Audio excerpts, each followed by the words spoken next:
आइए सुनिए, देखिए, समझिए सनातन सत्य। जैसी दृष्टि वैसी सृष्टि, दृष्टि विज्ञान। कुदरत, कुदरती रचना एवं कुदरत के कानून से शाश्वत सुख की प्राप्ति। जोधपुर के परम पूज्य महात्मा उपासक प्रोफेसर डॉक्टर सोहन राज तातेड़ के निर्देशन में सनातन सत्य। जैसी दृष्टि वैसी सृष्टि, दृष्टि विज्ञान।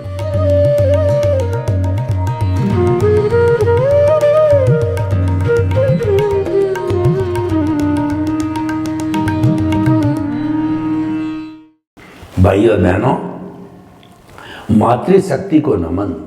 आज का हमारा बहुत सुंदर विषय है, सम्यक तप क्या है। देखिए, हमारा जो ये सनातन सत्य कार्यक्रम है, यह कार्यक्रम अध्यात्म विज्ञान मुक्ति के मार्ग पर आधारित है। और हम जो है वो ये कुदरत, कुदरती रचना और कुदरत के कानून पर कार्य करते हैं। और वो कुदरत का कानून जो है वह ये इस बात पर आधारित है कि हमारे को जो है शाश्वत सुख की नींव लग जावे। हम ये नहीं कहते हैं कि आपको आज का आज शाश्वत सुख जो है प्राप्त करवा देंगे, लेकिन शाश्वत सुख की नींव लग जाती है, क्योंकि हम आपकी रॉन्ग बिलीफ को समाप्त करके आपको राइट बिलीफ देते हैं। आपकी नेगेटिव थिंकिंग को समाप्त करके आपको पॉजिटिव थिंकिंग देते हैं। और कहा भी गया है कि दशा बदल दो दिशा बदल जाएगी, नज़र बदल दो नज़रिया बदल जाएगा, और दृष्टि बदल दो सृष्टि बदल जाएगी। हमारे सनातन सत्य कार्यक्रम में हम सृष्टि बदलने का काम नहीं करते। यानी कि हम ये नहीं कहते कि मन वचन काया कि आप शुद्धि करो। हम तो ये कहते हैं कि हम ये नहीं कहते कोई धर्म बदलो या कोई गुरु बदलो, कोई शास्त्र बदलो, कोई मंत्र बदलो। यानी आपके कुल धर्म को बदलने की बात नहीं कहते हैं, जो कि पुण्य पाप पर आधारित होता है, वो बदलने की बात नहीं कहते। हम तो कहते हैं कि दृष्टि बदलो, जिसको हम आर्ट ऑफ द विजन कहते हैं, कि हमारी दृष्टि के अंदर सम्यक ज्ञान, सम्यक दर्शन बैठ जाना चाहिए। और वो कब बैठेगा कि हमारा जो मुख्य अस्तित्व है, यानी हमारा मुख्य अस्तित्व जो है वो शुद्ध चेतना है। उस चेतना को हम केंद्र बिंदु में रख देते हैं। केंद्र बिंदु जो हमारा है दोनों भ्रकुटियों के बीच के अंदर जो दर्शन केंद्र है, जो हमारा जो है वो कहना चाहिए कि हमारा आज्ञा चक्र है, जो कि पिनियल ग्रंथि का केंद्र है और जो आत्मा के भीतर जाने का केंद्र है। वहाँ पर हम प्रभु को विराजमान करने के लिए उसकी प्राण प्रतिष्ठा भावों के द्वारा उसकी प्राण प्रतिष्ठा कर देते हैं। तो उसकी प्राण प्रतिष्ठा होने के बाद में सम्यक ज्ञान, सम्यक दर्शन जो है हमको स्वतः ही प्राप्त हो जाता है, क्योंकि वो उसके गुण हैं। और गुण है कभी भी गुणी से जो है वो अलग नहीं होते हैं। और ये स्थिति सामान्य व्यक्ति के नहीं आती है। जो आज हम सम्यक तप की बात कहते हैं कि सम्यक दर्शन, सम्यक ज्ञान, सम्यक चारित्र जो है, ये मोक्ष मार्ग की बात कहते हैं, सामान्य व्यक्ति के नहीं आती है। उस व्यक्ति को कम से कम जो है पहले जो है सम्यक दर्शन होना चाहिए। यानी कि उसको सद्गुरु के द्वारा, यानी ज्ञानी पुरुष के द्वारा उसको सम्यक जो है ज्ञान मिलना जरूरी है। सम्यक ज्ञान क्या है कि शरीर मेरा नहीं है, इस शरीर का संचालक मैं नहीं हूँ। और अगर सामान्य व्यक्ति तो यही जानता है यह शरीर मेरा है, इस शरीर का संचालक मैं हूँ, मैं और मेरा। यानी कि मैं जो ये घर मेरा, परिवार मेरा, और जो है धन दौलत और संपत्ति पद प्रतिष्ठा सब मेरे है, और इसका संचालक मैं हूँ। तो वह जो है इस तरह का चिंतन करता है तो उसको मिथ्या ज्ञान, मिथ्या दर्शन है। हम उन लोगों की बात नहीं करते हैं, हम तो आज का विषय उन पर लागू होता है जो कि मुमुक्षु है, जो जिज्ञासु है, जो साधक है और उसको पिछले जन्म के पुण्योदय से, कर्मों के उदय से, भाग्योदय से उनको ऐसे गुरु, सदगुरु या ज्ञानी पुरुष मिल जाते हैं तो वो ज्ञान का स्पर्श कराते हैं। ज्ञान के स्पर्श का मतलब उनको वो निमित्त बनते हैं, हम निमित्त बनते हैं, उनका भाग्योदय होता है, हमारा भाग्योदय होता है।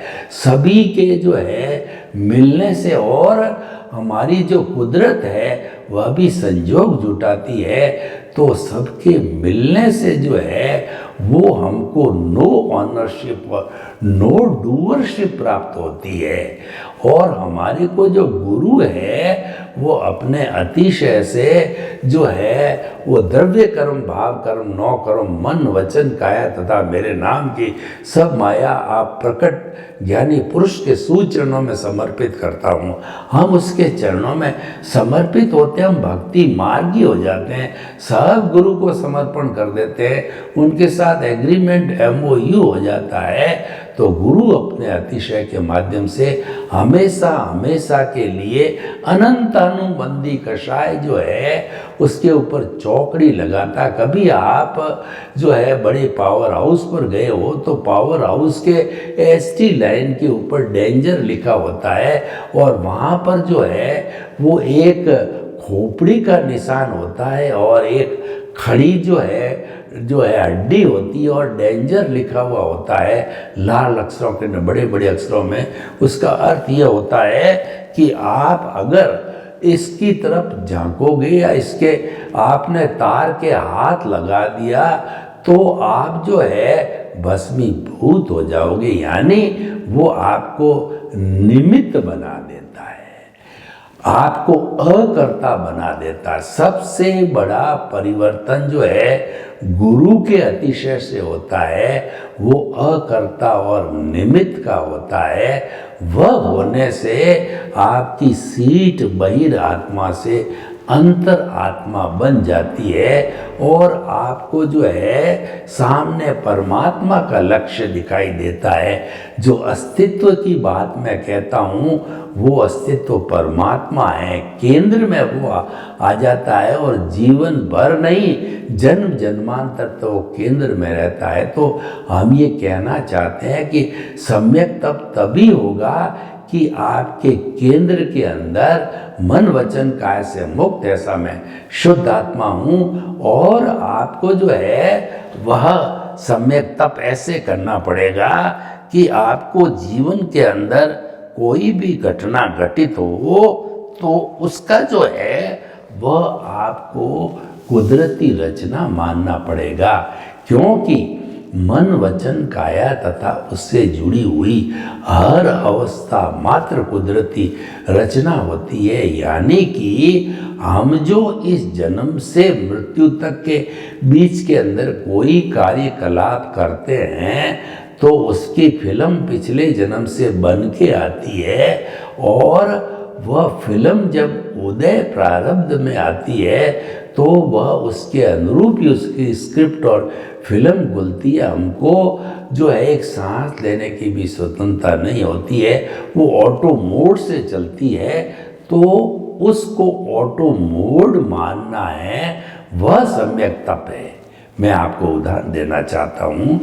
देखिए, हम घर में हैं तो किसी जो है लड़के ने आपकी आज्ञा का उल्लंघन किया, आपको गालियाँ बोली और आपके ऊपर ये आरोप लगाया कि ये भाइयों के बीच में पक्षपात करते हैं, मेरे को जो है वो कम समझते हैं, बड़े वाले को छोटे वाले को ज़्यादा समझते हैं और मेरे को हर चीज़ के अंदर मेरा हिस्सा कम देते हैं, ये आरोप लगाया।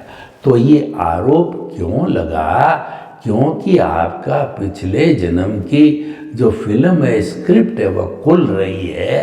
तो आप उसको कुदरती रचना मानो।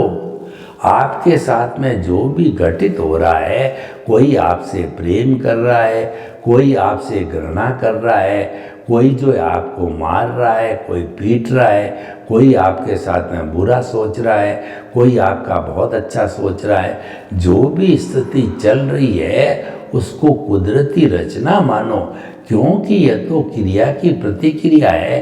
पिछले जन्म में आपको क्रिया की थी आपने, इस जन्म के अंदर वो प्रतिक्रिया मिल रही है। और पिछले जन्म के अंदर आपने जैसे जैसे भाव कर्म डाले थे, जो कोट लगा करके चार्ज किया था, कर्म जो है साधारण होता है और उस पर भावों का कोट लगता है तो वो भाव कर्म बनता है।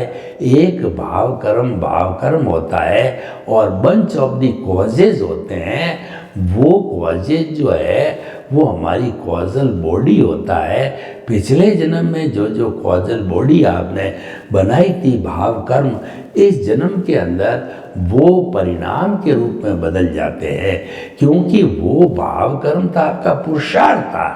तो पुरुषार्थ का क्योंकि व्यक्ति बदल गया, जो पुरुषार्थ करने वाला व्यक्ति ए था और अब बी है, सोहन राज आया, तो सोहन राज आने से वो भाव कर्म द्रव्य कर्म बन गए।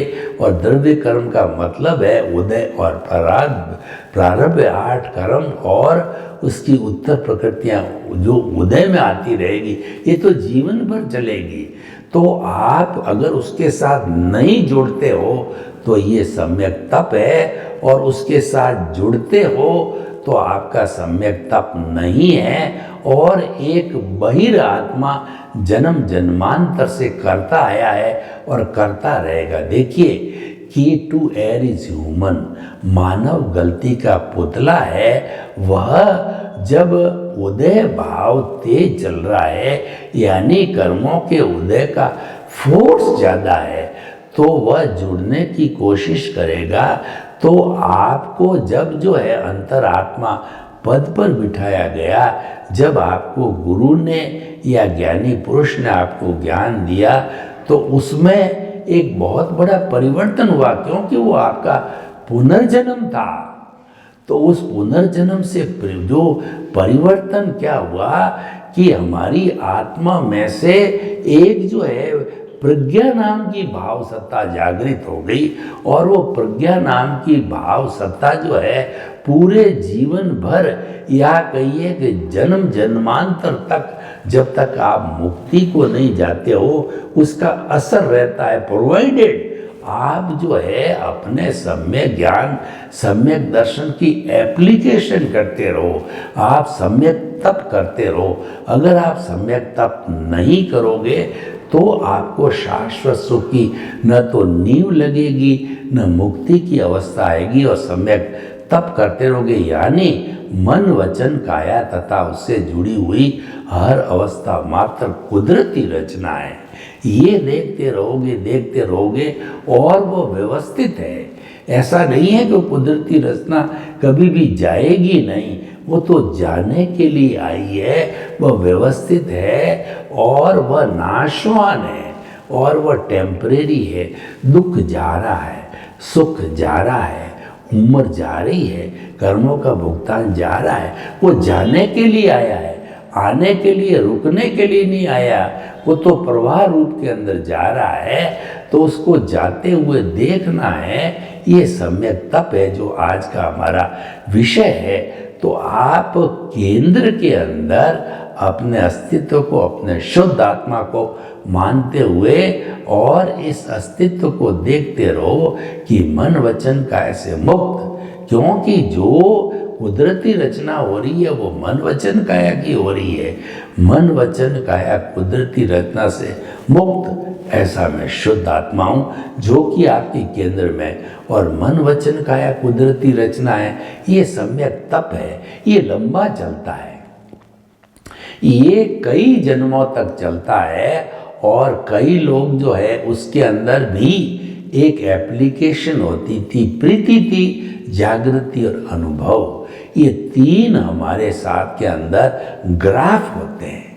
ये सम्यक तप में कितना उपयोग किया जाता है उस पर निर्भर करता है। सबसे पहले प्रीति का अर्थ ये है आप में 100% जो केंद्र में आपका अस्तित्व शुद्ध आत्मा है उसमें श्रद्धा होनी चाहिए।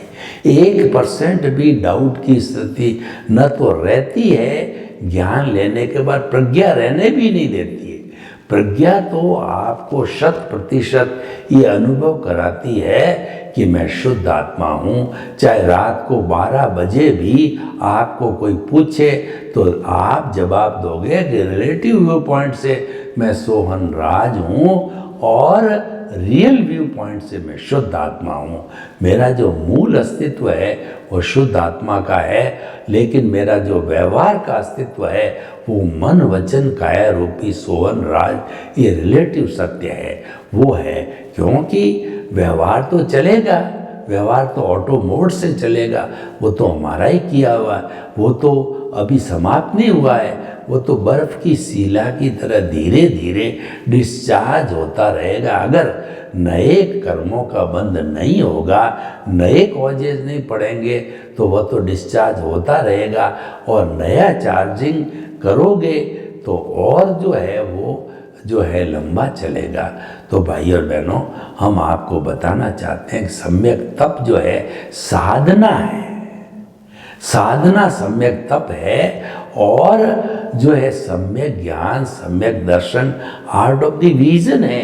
वो तो समझ है, वो तो हमारे केंद्र में प्रभु अवस्थित है, उसके गुण हैं। तो वो गुण हैं, अपना काम करते हैं, वो तो समझ है हमारी, और उसकी जो एप्लीकेशन है वो कुदरती रचना है।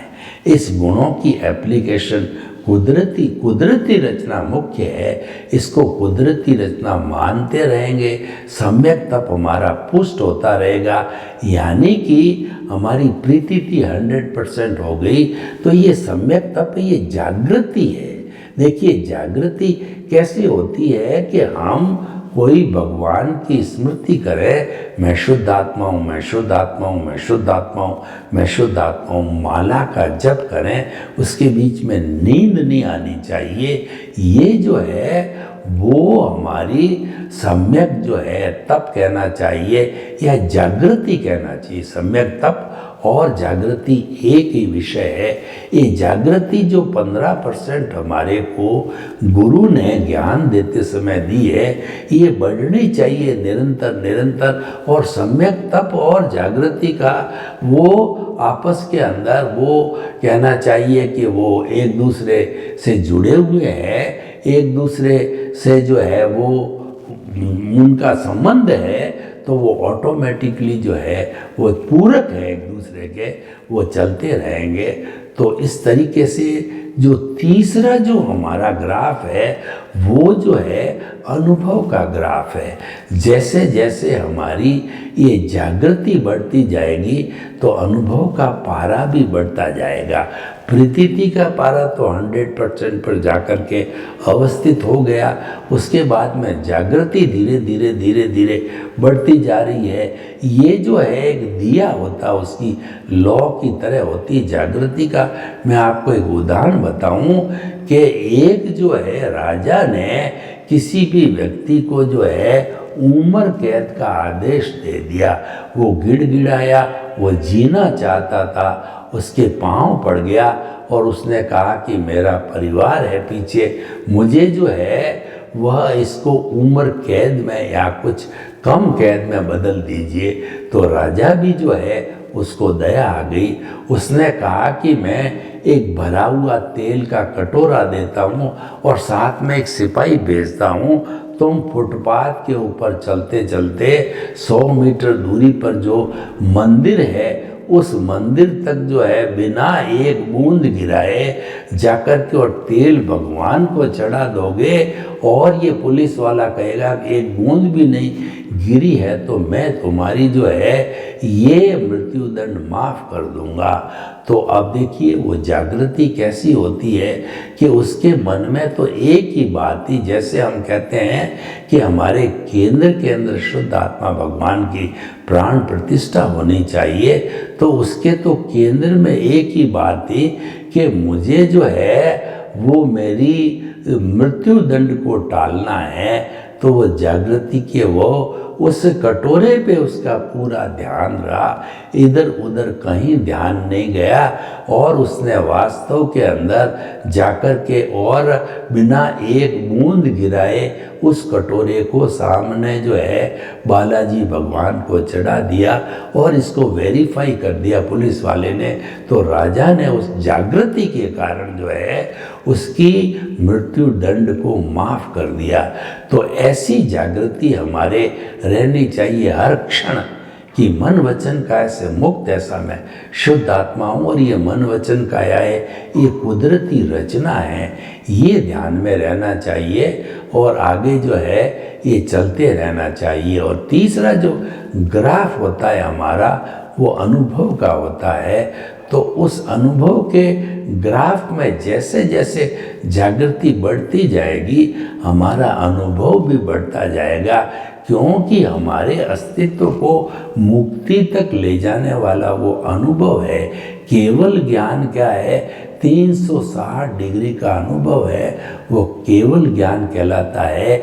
यानी कि इस 360 डिग्री तक जाते जाते हमारी 100% जो है प्रीति का ग्राफ है, 100% जागृति का ग्राफ है, और 100% जो है हमारा अनुभव का ग्राफ है। इसका अर्थ ये है हमारा अज्ञान शून्य हो गया। फिर अज्ञान टिक नहीं सकता, क्योंकि 3 बड़े बड़े आयाम उस अज्ञान को नष्ट करने में लगे हुए हैं। ये ट्रिपल ज्वेल्स, ये 3 आयाम उसको नष्ट करते हैं। तो नष्ट जब हमारा अज्ञान नष्ट हो जाता है तो अज्ञान के नष्ट होने के साथ साथ में केवल दर्शन की प्राप्ति हो जाती है जन्म के अंदर, और नेक्स्ट बर्थ में उसका परिणाम जो है केवल ज्ञान मिलता है। और वो केवल ज्ञान जो है वह फिर उसी जन्म के अंदर शाश्वत सुख को प्राप्त हो जाता है, मुक्ति को प्राप्त हो जाता है। तो भाइयों और बहनों, सम्यक तप हमारी साधना है, और सम्यक तप का अर्थ ये है कि मन वचन काया का हर क्षण जो हमारे घटित हो रहा है, हमारे जीवन के सामने जीवन का जो पल पल घटित हो रहा है उसको कुदरती रचना मानना चाहिए कि इसका संचालन कुदरत कर रही, इसकी क्रिएटर ऑपरेटर डेस्ट्रॉयर कुदरत है, इसका न तो मैं जो है संचालक हूँ और न ये मेरी है, ये तो पिछले जन्म के कर्मों का उत्पादन है। यानी आपने आई और माई पर चोट कर दी, I plus my is equal to bonded soul, I minus my is equal to pure soul. ये जो माई है वह हमारा जो अज्ञान है, उस अज्ञान को मैं और मेरा अज्ञान है उसको समाप्त कर देते हैं। तो अज्ञान का नाश ही सच्चा नाश है, और अज्ञान का त्याग ही सच्चा त्याग है। इसका नाश होते होते जो है हमें गंतव्य की प्राप्ति हो जाती है, हम अपनी मंजिल तक पहुंच जाते हैं। तो भाइयों और बहनों, अपनी मंजिल तक पहुंचने के लिए हमें अभ्यास करते रहना चाहिए। Practice makes a man perfect, और कहा भी गया है कि करत करत अभ्यास के और जड़मती होत सुजान, और रसरी आवत जान के और सल पर पड़त निशान। यानी कि पुराने जमाने के अंदर जब चड़त से पानी निकाला जाता था कुएं से, तो एक रस्सी जो है टेपर के अंदर जमीन में चलती थी, जो या तो मनुष्य चलाता था या पशु चलाते थे, और जो दूसरी जो कहना चाहिए जो रस्सी चलती थी वो एक पत्थर के ऊपर से चलती थी, उसके अंदर सल डाल देती थी, उसमें छेद कर देती। चलते चलते पत्थर पर छेद करना बहुत दुरूह कार्य है, लेकिन रस्सी बार बार चलते चलते छेद कर लेती थी, क्योंकि वो अभ्यास करती रहती थी, वो बार बार चलती थी। इसीलिए जो practice makes a man perfect, इसका मतलब ये हुआ कि प्रैक्टिस करने से जो कोई भी, समझ लीजिए कोई जो है अज्ञानी होता है वह भी ज्ञानी बन जाता है, और प्रैक्टिस करने से जो बड़े बड़े डाकू है वो भी बदल गए। कि देखिए जो कालिदास कवि था वो अभ्यास करते करते जो है वह विश्व का माना हुआ जो है कवि बन गया, और जो है वो हमारे तुलसीदास जी जो डाकू थे वो भी उनमें इतना रूपांतरण हुआ कि वो सद अभ्यास करते करते कि वो जो है उन्होंने रामचरितमानस लिखा, और वाल्मीकि जी ने भी वाल्मीकि रामायण लिखी। इतना परिवर्तन अभ्यास से आ जाता है, तो अभ्यास निरंतर चला रहता है तो फिर वो जो है व्यक्ति की उन्नति हो जाती है। निरंतर अभ्यास का होना जो है ये हमारा कहना चाहिए सम्यक तप है, और सम्यक तप ही वास्तव में हमारे जीवन का कल्याण करने वाला है। हमको सदगति के अंदर, कहना गति नहीं, हमको मुक्ति में ले जाने वाला है, और यही जो है हमारे को जो है शाश्वत सुख की नींव लगा करके शाश्वत सुख को प्राप्त करने वाला है। जब सम्यक ज्ञान दर्शन जो है वो हमारी आत्मा से जुड़े हुए, यानी जो गुण की तरह उनके साथ में रहते हैं, वो आर्ट ऑफ द विजन हो गया, सम्यक तप हमारा कुदरती रचना हो गया, और उसके बाद हमको प्राप्ति होगी, वो होगी सम्यक चारित्र की। सम्यक चारित्र का मतलब उसका परिणाम हमको मिलेगा कि हमको आत्मा का स्पर्श हो जाएगा, और जब ये धीरे धीरे धीरे स्पर्श की जो है वो श्रेणी बढ़ती जाएगी, यानी जो है हमारा अनुभव बढ़ता जाएगा, तो अनुभव बढ़ते बढ़ते 100 डिग्री तक हो गया, यानी कि हमारा जो है स्वरूप की प्राप्ति हो गई, आत्मा की प्राप्ति हो गई। तो ये स्नेह स्नेह अनुभव के द्वारा होता है। इसीलिए कहा गया है कि 100% अनुभव इज इक्वल टू केवल ज्ञान की प्राप्ति होती है। तो भाई और बहनों, आज का विषय जो है बहुत ही सुंदर विषय है, ये साधना का विषय है। ये साधना साधक को करनी चाहिए, जो जिज्ञासु है, जो मोक्ष के पिपासु है, उनको ये सम्यक ज्ञान, सम्यक दर्शन और सम्यक चारित्र की साधना करनी चाहिए, सम्यक तप की साधना करनी चाहिए। और इसके लिए वो जो है एक गुरु को ढूंढना चाहिए, क्योंकि गुरु बिना ज्ञान नहीं होता है। गुरु गोविंद दाऊ खड़े और काके लागू पाए, बलिहारी गुरु आपनी और गोविंद दियो बताए। तो हमें गुरु जो है वो ज्ञान देता है, तो पहले हम गुरु के जो दर्शन करते हैं, प्रणाम करते हैं, और उसके बाद के अंदर हम जो है भगवान के दर्शन करते हैं, क्योंकि गुरु ही जो है हमको ज्ञान देने वाला है, ईश्वर के दर्शन कराने वाला होता है। तो इसीलिए भाई और बहनों, बहुत सुंदर विषय है। इस विषय के तहत जो है हम केंद्र में हमेशा हमारे अस्तित्व को रखें, हमारे प्रभु को रखें, और उस प्रभु को की विटनेस करके उसको हमेशा याद रखते हुए कि मन हर वक्त जो है प्रभु के इर्द गिर्द होना चाहिए, क्योंकि मोक्ष में जाने वाला वही है, और उसी के बलबूते पर जो है हमारी मुक्ति की नींव लगती है। मुख्य साधन वही है। तो हर क्षण जो है हमारे ये उसमें आना चाहिए कि मन वचन काया से मुक्त, ऐसा मैं शुद्ध आत्मा हूँ, और मन वचन काया कुदरती रचना है। मन वचन काया कुदरती रचना से मुक्त, ऐसा मैं शुद्ध आत्मा हूँ। ये घंटी, ये बायोलॉजिकल क्लॉक है, हमारे भीतर हर वक्त काम करती रहनी चाहिए।